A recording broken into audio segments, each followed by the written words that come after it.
Jessi and I did full legal paperwork for our business partnership. So that was essentially like doing a prenup before getting married. Like we have a shotgun clause. We've got a death, divorce, dismemberment waiver. It's depressing. Welcome to The Expansion Code. I'm Heather, and I could not be more excited to finally launch this podcast. This is the space where we dive into all things business, growth, leadership, and team expansion. I am really passionate about building something bigger than myself, sharing knowledge, and creating opportunities for others to thrive. I started solo, and now I lead a team of over 50, so trust me, I know the highs and the challenges and the incredible moments that come with scaling a business. Throughout this podcast, I'll be sharing insights, strategies, and conversations with some truly incredible guests. We are going to cover everything from marketing and leadership to mindset shifts and business expansion. So my goal is to give you real, actionable takeaways that you can apply to your own journey. Let's dive in, learn together, and unlock what's next. Welcome to The Expansion Code. Welcome back to another episode of The Expansion Code with Heather. That's me, your host. Today I have Cara and Jessi here from Lashline and Simply Jellin. It is so nice to have these girls with me. I've known Cara for a really long time. And so Jessi, we have like mutual friends, and I know you through Cara. So I'm so excited to talk to you guys today. So Cara and Jessi are business partners. They own Lashline. They've had it together since 2018, but the company has been around since 2015, so it's your 10-year anniversary. So congratulations. Thank you so much. And today, so these girls are firecrackers. They're badass women in the beauty industry. And I can't wait to dive in with them about partnerships specifically and how they make it work, because I think that a lot of people have these like pie in the sky misconceptions about having business partners. And so we'll get some insight to that. So welcome, Cara and Jessi. Thank you so much for having us. Thank you so much for having us. We're super excited. Okay, great. Me too. It was a little rough start, but we're here. Oh my God. How many girls does it take to do a tech setup? Apparently more than 3. And then some hired out resources. Yes, that's right. Shout out to Nina and Callie. Okay, so why don't you guys give my listeners a little bit of background on Lashline, Simply Jellin, whatever you guys want to talk about, just so they have some insight to who you are. Okay, well, if it's all right, I want to get started because I kind of want to explain how we bridged this gap here between like Heather's relationship and mine with Jessi. So I was a makeup artist with Blush Artistry for a long time, and I love being in the beauty industry and in bridal, but I found that the bridal season was a certain time of year. So if I wanted clients to come back consistently, I needed to offer a beauty service. And I thought about lash extensions. And I knew of this badass woman that rented a room at a tanning salon I worked at. Oh, I love it. And she would take like 10 clients a day, and she hustled. The next time I saw her, she had an 8-bed brick and mortar salon with a training academy. And I'm like, okay, well, if I'm going to learn to do lashes, I'm going to learn to do it through Jessi. And so I took a course from her. She offered me a job at the end of it, and I politely declined. I tried. I was like, hey, you want to make like 16 an hour? Even though I just taught you how to make like 300? I was like, politely, no. Damn it. So I started doing lashes with makeup, and I ended up loving it. And after a few years, I approached Jessi and I was like, you need a business partner. And she was gracious enough to bring me on, and we have just been going on like gangbusters ever since. And so you got to paint the picture better. You got to paint it. We were on a plane. Picture it. Sicily. 1952. I read a book. Actually, Heather, you will really like this. Have you ever read the book Lean In by Sheryl Sandberg? No. Writing it down. She was the COO of Facebook. And so she had an opportunity to join Mark Zuckerberg, and it was a smaller business at the time. And she made the leap to lean in and to really speak up at the table of an industry of men. And the entire book was about how as women, sometimes we feel like we need to be offered an opportunity or else it wasn't earned. Right. And so this book was about, if you want something, lean into it. And so like I got off this plane and I was like, I'm going to ask Jessi. It was on the plane. It was on the Why plane. do you guys both? It was on the plane to Toronto. Cara said. And I was very happy just with being the founder and owner myself, and things were running really great, I thought, in my mind's eye. And we were on the plane to Toronto, and we were sitting together. And I remember my ego, this was many years ago, and my ego was kind of like, excuse me? And you were like, you need a partner. And I was like, you know, you're kind of taken back. And I'm like, I don't need a partner. Like, what do you mean? And you were a brand ambassador at the time? Yeah. And an educator then, yeah. I think. Yes. And I was like, well, okay, well, hold on. What do you mean? And you were like, I could help 10 times the business. Like, this is what, you know, and in my mind, I'm like, no, but you know, we're doing well. And then we get off the plane, and I go, okay. And then we had, I think it was a table at a convention. Yeah. For lashes, something like that. I can't remember. We've been on so many trips now. They kind of all blur together, but yeah. And then I think by the end of the trip, we came home, and I said, okay, you know what? Let me kind of let it, you know, brew up there and toss it around a bit. Yeah. And yeah, that's kind of how it came to be. So I admired the balls, to be honest. And then, yeah, it was just pretty much you proving her, you know, the value. Yeah. And the respect too, that we had for one another. It was very nerve-wracking, but yeah, it was the best decision that I ever made. Well, and you know, I've had people offer to be partners at Blush multiple times. Right. And so Jessi, I get it. I understand that feeling where it's like, no, I'm good. Like, I don't, you know, and you can't, I say this all the time on this podcast, you can't see the forest through the trees. So you don't really know how good you're doing unless you have a coach coaching you or someone on the outside saying, hey, you're actually kind of drowning a little bit. Right. Or not that you were wrong. Totally. And the thing is, if you're not ready for it, like if your ego, everybody has an ego, and it's like people view an ego as a bad thing, right? Because when usually people talk about it, they'll associate it with, you know, that whatever. Give an example, like somebody that's just arrogant or cocky, a jerk. Yeah. No, it's more like putting your ego. I think again, maybe the age I'm at now, you finally go, what am I doing wrong is where my brain goes first instead of what am I doing right? And then you're going to grow so much faster, right? And I think having a partner too, and respect you have to have respect on another level. And I'm talking like more than your marriage. And people are going to be, and I'm married. And so I feel like people going, oh, you know, me saying that, they might go, oh, you know, she doesn't know. No, I feel like you're invested, and I have a kid. And I feel like when you're invested in a business partnership, it's so much deeper. Oh man, like that Jessi, sounds terrible, but I'm like, help me out. How do I articulate that where my husband doesn't kill me after listening to this? We can get into this later, but Jessi and I did full legal paperwork for our business partnership. So that was essentially like doing a prenup before getting married. Like we have a shotgun clause. We've got a death, divorce, dismemberment waiver. Depressing. And that's what I think a lot of people don't realize. And for me, I told Jessi that I was prepared. I knew that we would have to sit down and hammer out the legal details. But it was one of the most emotionally exhausting things I've ever done, because you have to plan for every worst case scenario and then put it on paper of what's going to happen. It feels negative. It feels like you're going into it. You know how a lot of people are, you know, positive mindset and this. That's great. But at the end of the day, it comes down to business. It comes down to those brass tacks. What Kara's like, well, that would never happen. I go, no, I know, but we've got to have this in, you know, black and white. And isn't that, I remember us having a conversation, isn't it? It's just, it feels really negative. It feels like you start to second guess whether you want to do it or not, because it becomes very fucking real. Can I swear? Sorry. That's okay. We've got an E rating. It's fine. But you know what?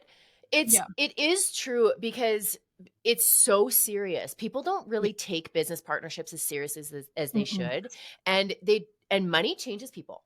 So when you get money or someone's livelihood in front of you and you threaten that, they are an entirely different person. I think that's one of the reasons why divorce changes people so much, is because their money is threatened.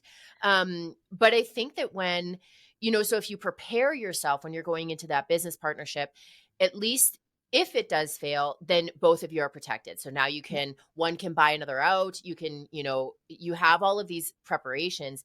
And I know what you're saying. It's like you're preparing to fail, like a prenup. People are like, well, you're just preparing for a divorce, but that's not it. You're protecting your assets. And so, Cara, did you invest money into the company, or was like, can you give me a background on how that worked when you first came in? Yeah. So I had started kind of learning about investing, and I wanted to own a business because I know that there's a lot of potential with owning a business. Mm-hmm. So with Jessi, I had offered her a financial sum to own a share in the business. Okay. And so every negotiation will be different. What felt the most comfortable for us was a 50-50 business partnership agreement. But not right away. Yeah. So that was something that maybe not everybody would have been comfortable doing. Mm-hmm. So when we first started, Jessi and I had equal ownership of the business, but she had managing partnership in terms of being able to make final decisions. Right. And then there was a period of time. So I had Class A shares. That's Cara right. did not. Yeah. That's right. Yeah. So the value would be the same, but in terms of being able to make business decisions. Yeah. And so then we had, I think it was about a 2 or 3 year, I think so, right? like period of time. Yeah. And then after that, my shares were upgraded to Class A shares, and then everything was mutual. So that was a way that Jessi was able to feel comfortable. 3 years, 2 years was a long enough time to really get to see who I was and how I react in all scenarios. Mm-hmm. And then once that happened, then we were able to kind of move forward. And so, yeah, I bought into the business at 50%. Okay, so 50-50, because I mean, so I had a business with a partner as well. So I understand. I mean, and we didn't have it nearly to the extent that you guys have. I mean, you have way more operating costs. You're supplying products. You're also offering. So did you guys offer services through Lashline, Cara, or how did that work? I had a failed partnership. So I had I won't go into it. I had a really ugly failed partnership. At the same time, you're good at this. What's the timeline? Yeah, it was pre-COVID. And it was like, I had just finished the USAs. So like the paperwork, unanimous shareholders agreement. It's costing $5,000 to get lawyers. That's what we were just talking about. It's ugly. So I had just finished that with this other partner. This was for my other business. This was a lash bar. Then I wanted to franchise and it became Lash Common. So I had spent, $100,000 to redo the shop. And I had this new partner. I had a partner in the US. So there was actually 2, and we were going to do all of these salons.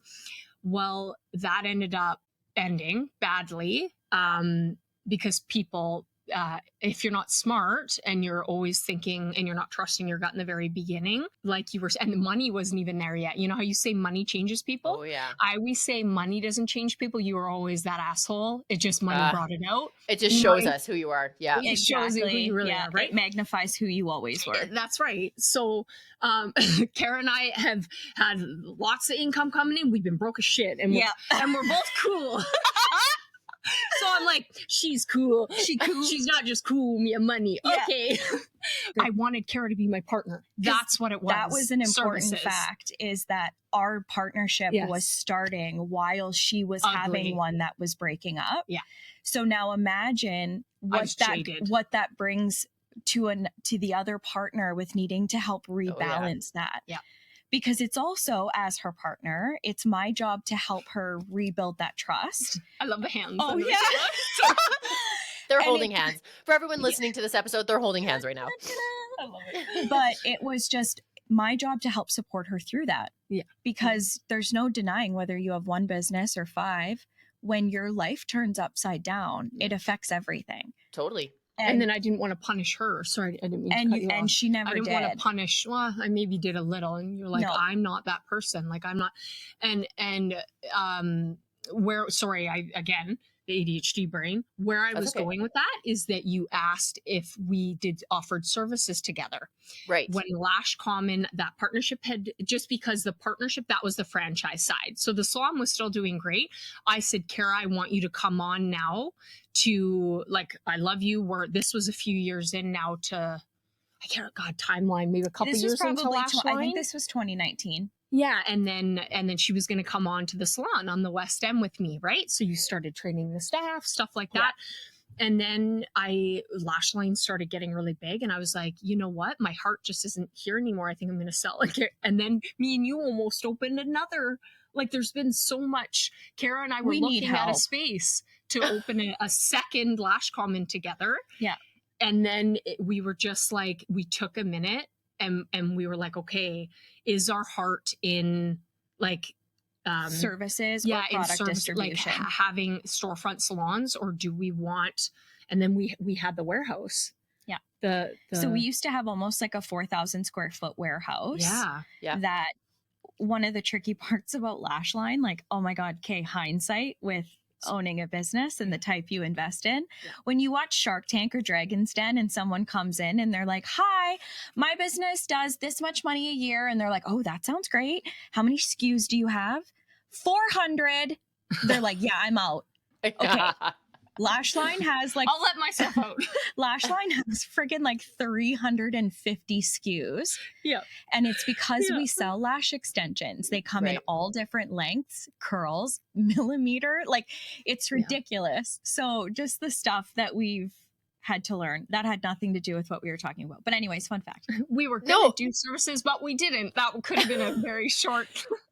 Well, but it helps understand, like, I think that, you know, even just listening to you guys, I think that people, and I've witnessed this so much in all different kinds of businesses, is people get into business together, and I can see from the outside, I'm like, this is never going to work. This is never going to work. You guys you're not going to work well together. One person has too much ego. One person's a little bit too timid totally. And so, but having a 50-50 business, you know, I feel like that's got to be challenging. That has to be challenging in certain ways. So, like, how do you guys organize your decision-making, your jobs, your responsibilities? I would love to hear about that. So one great thing about Jessi and I is that we're actually quite similar, but we're very different. Like, our strengths are very different. And that was what we knew would make us great business partners. I cannot visually picture anything. I have no mind's eye. She is like a creative visionary genius. She will go cross-eyed if she has to do spreadsheets and financial numbers, and I will like geek out on it and spend hours on a spreadsheet. So just the way that we balance each other out, there's been an organic split of kind of who handles what. I will handle a lot of maybe more of like that front-facing customer service experience, and Jess handles a lot of like more of like our tech, our web development, like that kind of stuff. And she does anything visually that represents our brand is made by Jessi. Yeah. So she's our graphic designer. She is our creative director. She's our everything. So do you guys check in on one another? Like, when you have tasks? Yeah. You say like, hey, did you get this done? Okay. It's not just like we just trust everyone. No, so everything is tracked. We try to have everything quite structured and systemized within the business. So we also have like a few other people that will work with us at Lashline. And so at this point, what we've done is like, we have a company org chart. We know exactly which departments need to be monitored at all times. And we use software and AI to really kind of help us monitor all of our tasks, all of our project management. We try to get in the habit of planning things at least a quarter in advance. So there's due dates assigned, things like that. Monitoring capacity. That's something in 2025 is our biggest goal. We use ClickUp for like our, what do you call it? Management, like tasks. Thank you. Software. And Slack for all of our communication. And then, we've used Notion. We love that. We've tried all of them. I'd say ClickUp has worked the best for us. Something that we're wanting to improve on big time is capacity. Yes. So what's happening is, we can't say too much, but Cara and I in the next quarter, we are working on some huge stuff for Lashline. And in order to be able to pitch it to Cara, she's always called me the driver and she's the supporter.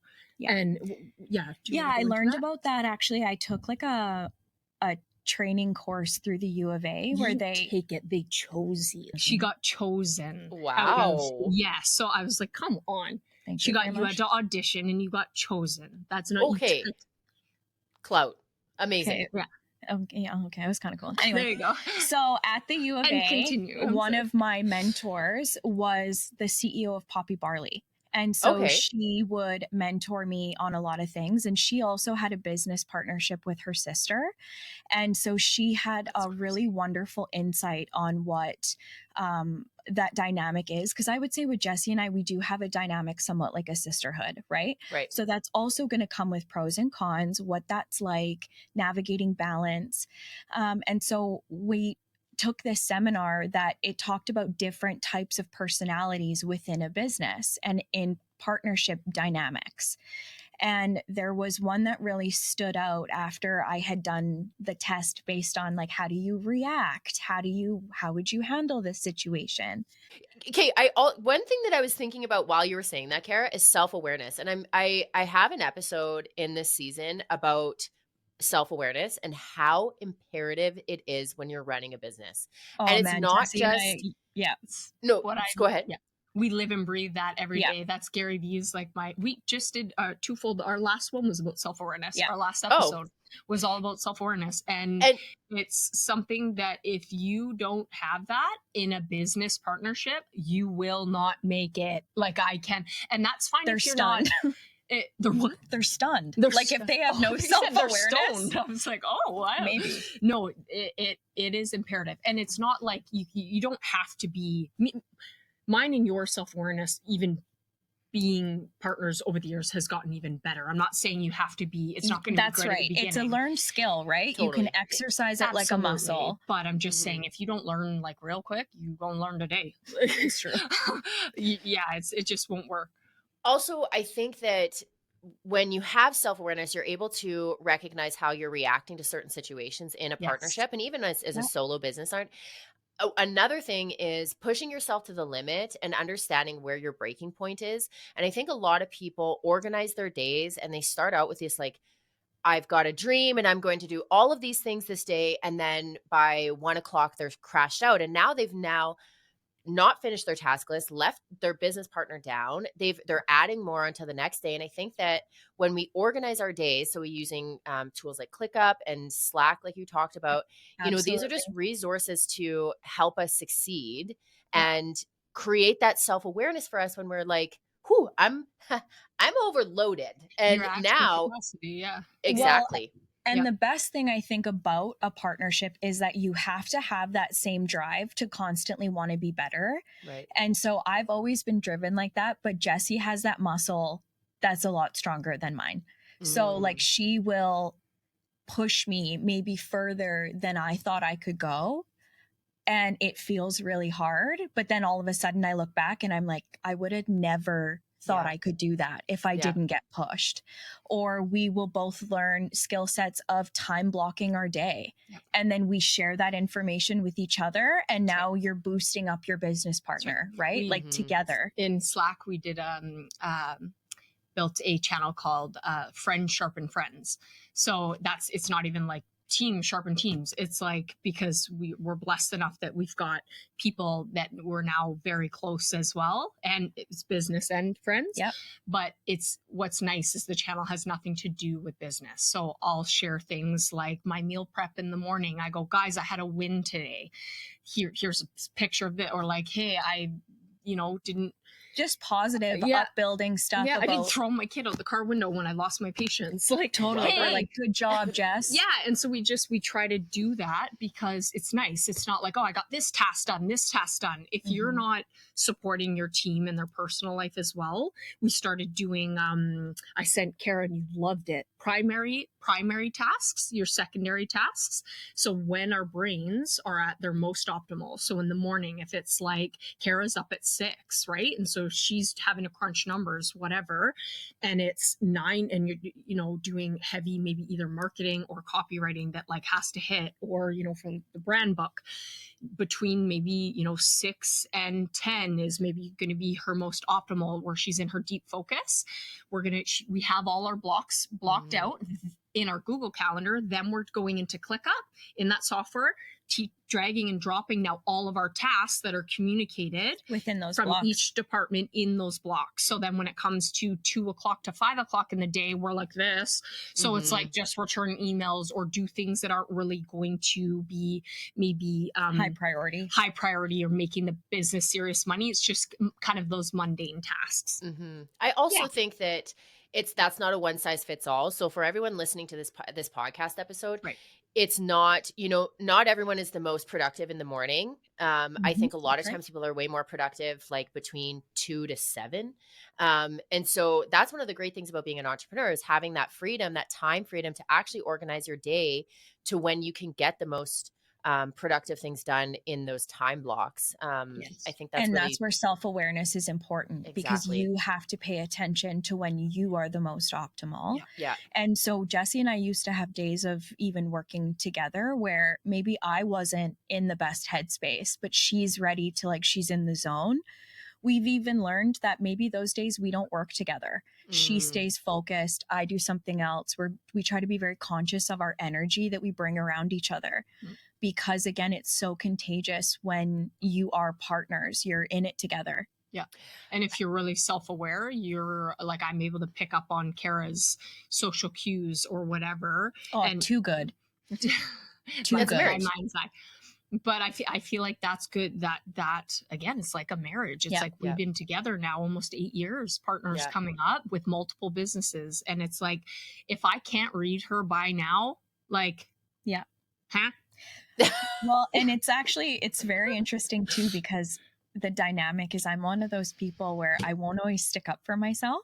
Right. I'm like a little too soft. Yeah. And then I get with Jessi and she's kind of she's behind me, be flexing, come at her, Yeah. And it's just it's nice. Safe. Yes. And it's nice. Sorry for cutting you off, but for the listeners, Jessi's, how tall are you?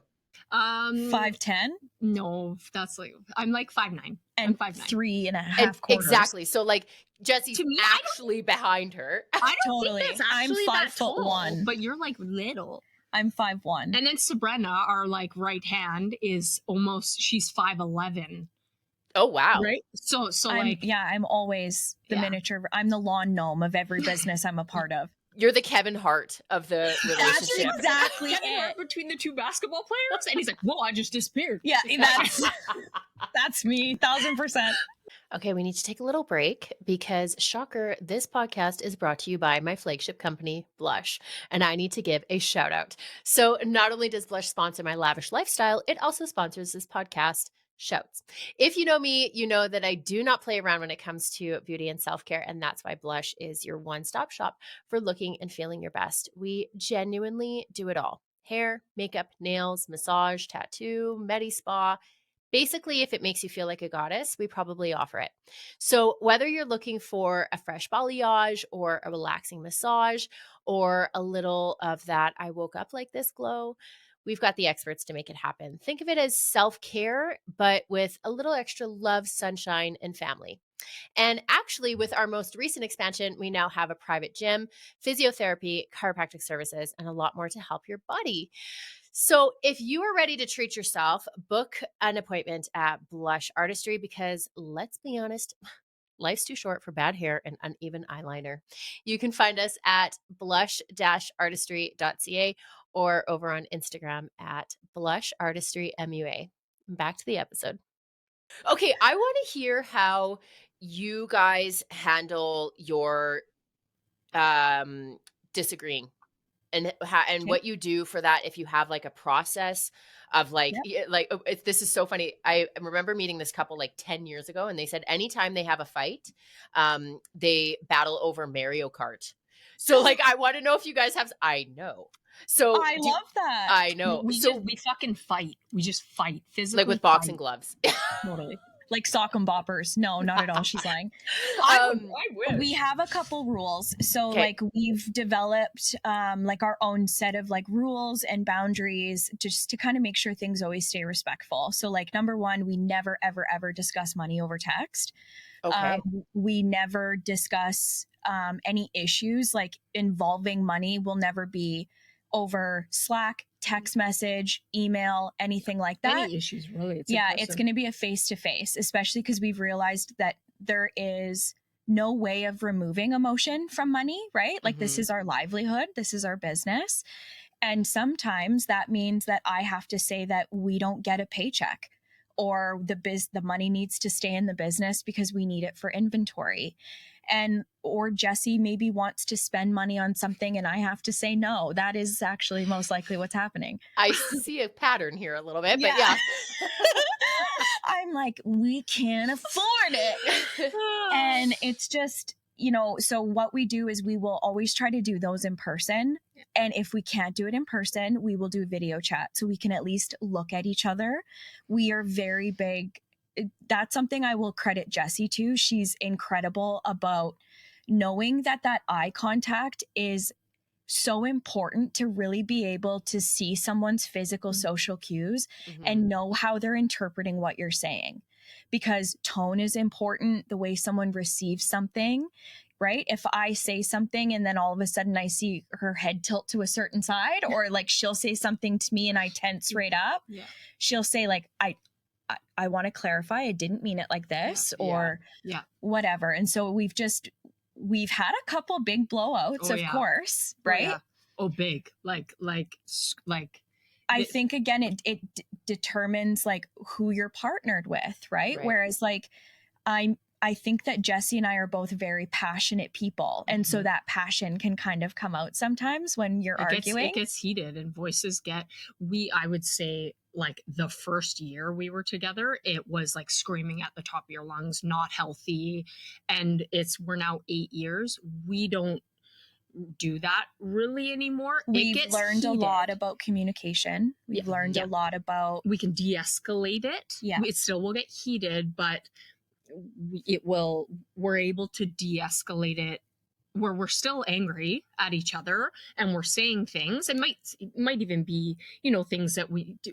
Sometimes it could be even tit for tat. We haven't had one of those in a long time, but that's another rule, that we try to not go tit for tat. Well, I did this. Well, I did this. It just gets very, you lose then it's about ego. It's not about the balance. Business It's not whole. about the business. At the end of the day, it's like, hey, and if you're just spitting at each other, you don't give yourself a moment to go, is this my ego? Hold on. Is it? Why do I feel this way? Yeah, it is. It is then. I'm this. If you don't give a second, I feel like to listen, you're always thinking about what she's going to say next. I'm not actually listening to what she's saying. I'm thinking about what I'm going to say next to her because I'm so angry. Right. So then you're not actually having a productive argument, right? Or communicating properly. Yeah. And I think that we just have a lot more respect for each other as a person, right? We see them more as a person as a whole. So it's also that, your communication style might be louder, and that might make the other person retreat and go into themselves. And so that's where understanding that you are truly partnered with this person in every aspect. I am partnered with the part of Jessi that is a mother. I am partnered with the part of Jessi that maybe has childhood trauma. She's partnered with my childhood trauma. And so that comes out when you have heated arguments. That comes out when you're in business with someone. And I don't know that people take enough time to think about that, to think about how was someone raised? How does someone communicate? Do you have the ability to get on the same page together? And so with us, it was a very, it's funny. It was kind of like my marriage. I'm getting divorced now, so that's probably a bad omen. But like my first year of marriage was so hard. Right. And then the rest of it felt so much more comfortable. Like you got the hard shit out of the way. Yep. And that was exactly like our business partnership. It was almost like a military boot camp that first year. Do you remember I'd always grab you and I would go, don't we feel so much better? And she would go, are you fucking nuts? And I was like, yeah, I am. We were always a lot closer after. You would always, and I go, don't you feel so much what would I say? You were like not having to hold it in, right? I used to cry when we would have fights, and I would think that meant we were failing. Like we were not good business partners. We were not going to make it work. Why am I in the back of the car crying if this is super great? And Jessi is so good because with that same passion, she will turn around and she will grab my arms and she will say to me, if we could get through this, we can get through freaking anything. And like, why would I fight like this with you if I didn't love you to pieces? Yeah. Like, we're fighting like this because we care about it. Totally. Don't and you like, love me? She's got those intense eyes, right? And I'm like, I love you. Yeah. So no, it was just the way it was kind of beautiful, actually, because you see that that person is fighting for you. Yeah. And to better you and better the business. I go, bro, I could pick a line in that clause, I could trigger one of those clauses, and I'm like, peace, my blood pressure doesn't need this. But I'm like, I'm fighting for you. Yeah, love me. Cara was saying, though, before she went, her little squeak, about being something I love so much that I feel like brought us closer. Sometimes I'm just like, drive. Like, yes. I don't ever take, and I wanted, that's why I was like, tell her. Sorry. I'm going to circle it was back. A supporter, something you had learned. It was that's right. The supporter and the driver. So when I was at the U of A and I was doing those tests, it was, how do you respond to issues? How do you manage your team? What's your management style, communication style? So knowing Jessi very well, I know how she would respond to things. So I'm filling out her responses in the chart. And it was kind of like a 4-pie quadrant. And I can't remember all 4, but the 2 quadrants were supporter and driver. And a driver is constantly pushing the business forward. They're constantly thinking about where they're going. They're not necessarily paying attention to like what's going on in the car, because they're driving it forward in the business, as in the business, right? And then where I settled was under the supporter role. And that took me a minute, because I at first didn't like what that sounded like. It didn't taste well. Yeah. I said, let's rename it. Because I was like, there's so much, it sounds like a... But then I actually ended up listening to someone talk about what that truly means to be a supporter. Think of a support beam in a house. They bear the weight of all of that. And that does represent, I think, my role within Lashline, is that I can bear the weight of all of these different departments, everything that is going on, what big especially visions. The finances, because all those visions I have, the money's not there. I have to kind of be able to make that stuff happen, right? And so it's just kind of naturally allowed us to fall into organically the types of partners that we are. And so like in a marriage, it's quite interesting, because I think we just have a very fun dynamic. We've taken over 30 trips together. Yeah. So I know that I'm the one that has to pull up the apps and I have to navigate us. Like Jessi's but I make sure in Korea we don't get lost, because you may have to pull up the app we go through security and Cara has my boarding pass, but then we're in Korea and I'm like, one day I'm like, I know my way around, and she's like, where are we? Totally. Right? Like Jessi's in the airport and I'm like, do you have your passport and boarding pass? No, I do. Get in line. Like, you have it on your Google Drive. Like get in line. Like, and then, but at the other side of things, she's like, I'm sorry. You let them talk to you like what? No, hold on. Let me take care of it. And so it's just a very beautiful dynamic that we've kind of grown into. It's taken so everyone always like I think they see the goofy side of like, Cara and I, and it is very much business. It was business first. Yeah. With me, it was business first. And I might even get emotional talking about that, but like it was business first, and I was really afraid to get close to her. And it wasn't just because my partnership was with a male as well, the business partnership. And so that was very different as well. He was very much like myself, as in like an alpha, just so that it did not work. I was very scared to get close to. I was like, no, it's business. The mentors that I had then, it was like Gary V and just you grind and kind of that hustle culture. And I like her, you have to like her, but no, she's like not going to be my ride or die. Right. And I've always used that term and said to Cara whenever we had those really bad arguments, like, do you know what that means? Like, I'm going to fight for you, even if I hate you, like in that moment. right? Even if it's the most ugliest, I still will be like, fuck you, but fine, I'll pick you up. Yeah. And like, get in the car, right? Like that you will never be left behind. And I feel like having that in a partnership, that doesn't, people post that shit on, that's partly why I hate social media. We're partners. And yeah, it's the, you know, the glamour shots of Cara and I in our, the amount of times we'd have a disagreement and then we'd have to film content. Oh, and I was just like, yeah. right? That's real. And Cara and I, within 2025, we want to be more authentic in posting, not like fights, but I mean that kind of stuff, because people go, I want to have a business partner. And then they go and do pick it. their best friend.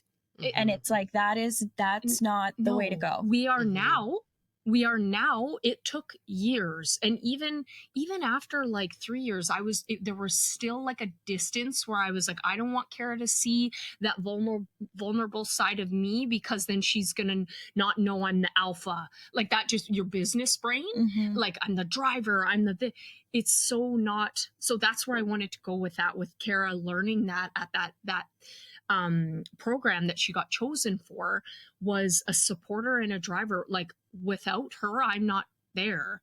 Right. Like, and it's that's where I was like, I don't like that term either, because it sounds almost like a 50s housewife. That's what it reminds me of. I was just thinking that. Yeah. 50. Yeah. And I'm very much like, that's, if you want to be a housewife, that's amazing and that fulfills you, great. But the 50s housewife, that's different, right? Yeah. Well, and you know what? The way I look at it is, it's a practice for me to work on not having an ego, right? Yes. Like I am still the CEO, just like Jessi. We have the same title, Exactly we have the right. same partnership, but the business does exponentially better when the driver, who is Jessi, has the utmost support that she needs.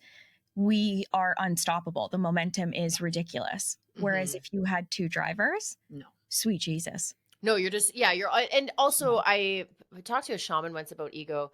And she had said, it's okay to have ego. Your ego is just teaching you things. So all it is like, ooh, my ego is kind of flaring up here right now. Why does that bother me? So why does the word supporter bother me? It's because I feel insecure about, whatever. And so you can like break that down. And ego is okay. Right.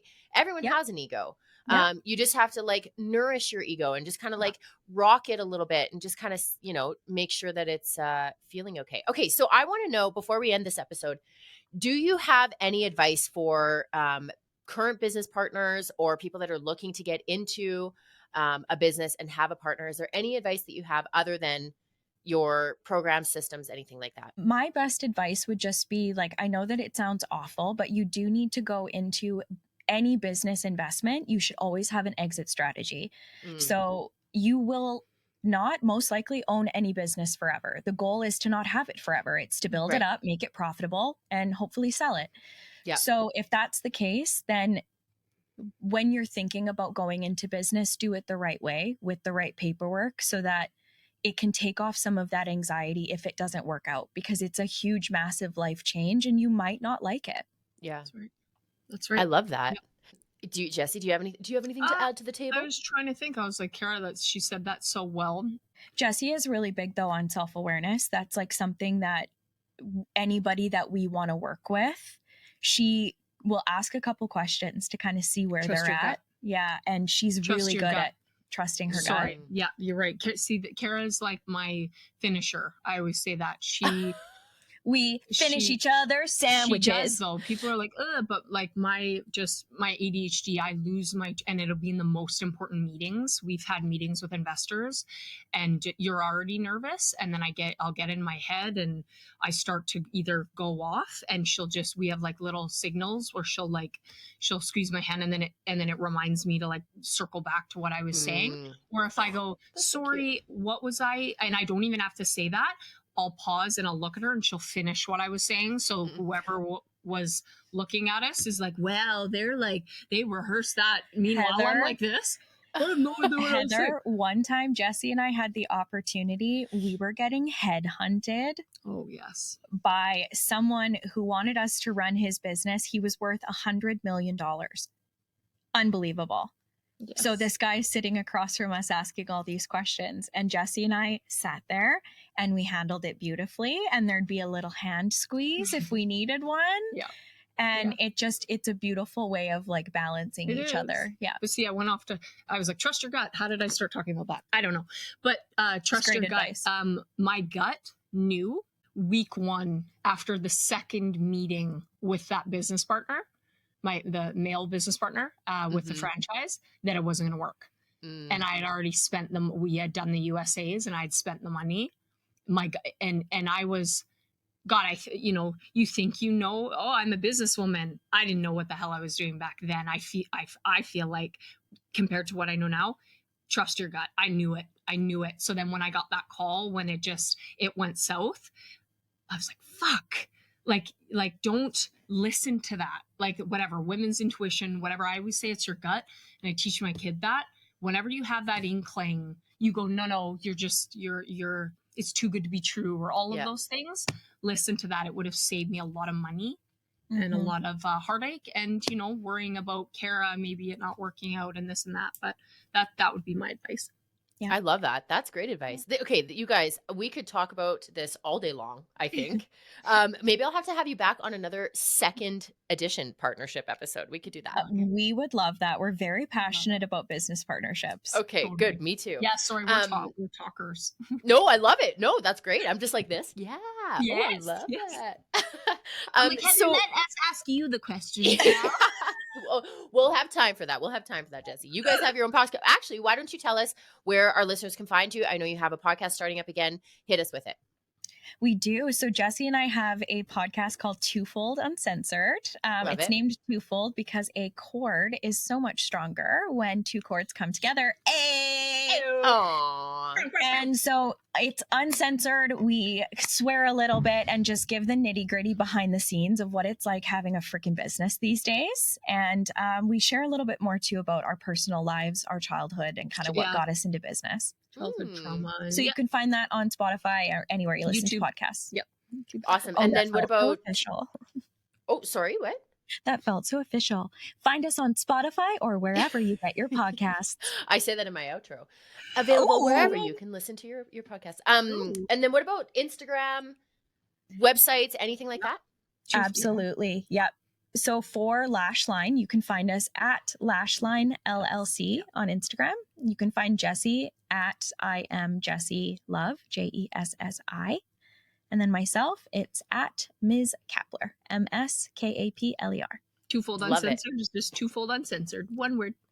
Love it. No sounds. And for anyone that, I'm going to do a little plug for Cara here. Anyone that is a local to Edmonton or Shore Park or Alberta, or honestly anywhere in the world, because we fly all over the place. I know I've got a couple destinations this year. She's an incredible makeup artist for Blush, and I'm so happy to have you back on the team. Honestly, it's been so great. It's been so much fun. Yeah. Thank you for joining me today, ladies, and we will hopefully have you back on the show. Sounds amazing. Thank you. Thank you, Heather. All right. Another episode bites the dust. If you loved this conversation as much as I did, don't forget to hit follow, leave a review, or even send it to a friend you think would enjoy it. And because I like to keep things fun, we're always running giveaways with our amazing guests. So make sure to check out the show notes, our Instagram page, get in on the details on how to get the free stuff, because it's free and fun. And who doesn't like that? Another little disclaimer. While I love sharing advice and business wisdom, I am not your lawyer, I'm not your accountant, and I'm not your fairy godmother. If you do want to be best friends, though, you can hit me up. Everything on this podcast is for educational and entertainment purposes only, so no lawsuits, okay? Thank you for hanging out with me today. If you'd like to hang out more, you can find me on Instagram at I am Heather Dick and at the Expansion Code. And all of our free resources and consulting packages are on the website, www.theexpansioncode.ca. I appreciate you being here more than you know. I will see you next time.